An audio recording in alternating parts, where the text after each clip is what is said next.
Une alerte rouge pour l'humanité, c'est en ces termes qu'Antonio Guterres, le secrétaire général de l'ONU, a qualifié le rapport du GIEC, le groupe d'experts intergouvernemental sur l'évolution du climat.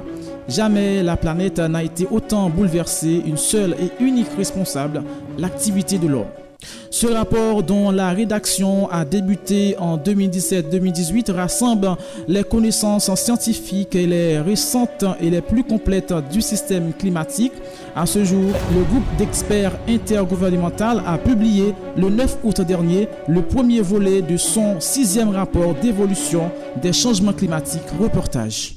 Ce n'est plus un avertissement, c'est un ultimatum. Le GIEC prévient, pour la planète et l'humanité, le pire est à venir. Le rapport montre que dans les 20 prochaines années, le réchauffement planétaire, la température moyenne à la surface de la Terre sur une période de 20 ans, devrait atteindre ou dépasser 1,5 degré par rapport à la fin des années 1800.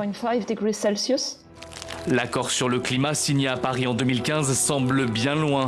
Son ambition, limiter à plus 1,5 degré le réchauffement climatique par rapport à l'ère pré-industrielle d'ici 2100. Le GIEC balaye cet objectif. Il estime que l'échéance pourrait arriver d'ici une dizaine d'années, autour de 2030. En cause, l'augmentation constante des émissions de CO2 dans l'atmosphère. Il est indiscutable que les activités humaines provoquent un changement climatique et rendent les phénomènes météorologiques extrêmes, plus fréquents et plus graves. Au fil des pages, le constat du rapport est catastrophique. La moyenne annuelle de l'épaisseur de la glace arctique a atteint son plus bas niveau depuis au moins la fin du 19e siècle. Le niveau de la mer a augmenté de 20 cm entre 1901 et 2018. Le rythme s'est accéléré et la hausse pourrait atteindre les 50 cm d'ici 2100. Les vagues de chaleur ont doublé en 16 ans.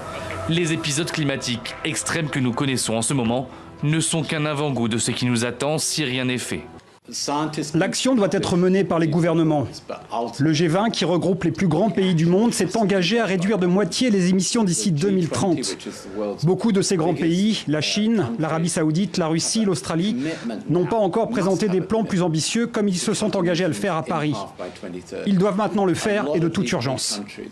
Le rapport se montre même parfois apocalyptique. En l'état actuel des choses, il estime que le monde se dirige vers une augmentation du réchauffement climatique à 4 ou 5 degrés. Tous les regards se dirigent maintenant vers Glasgow. C'est ici que les dirigeants du monde entier se retrouveront pour la COP26 en novembre.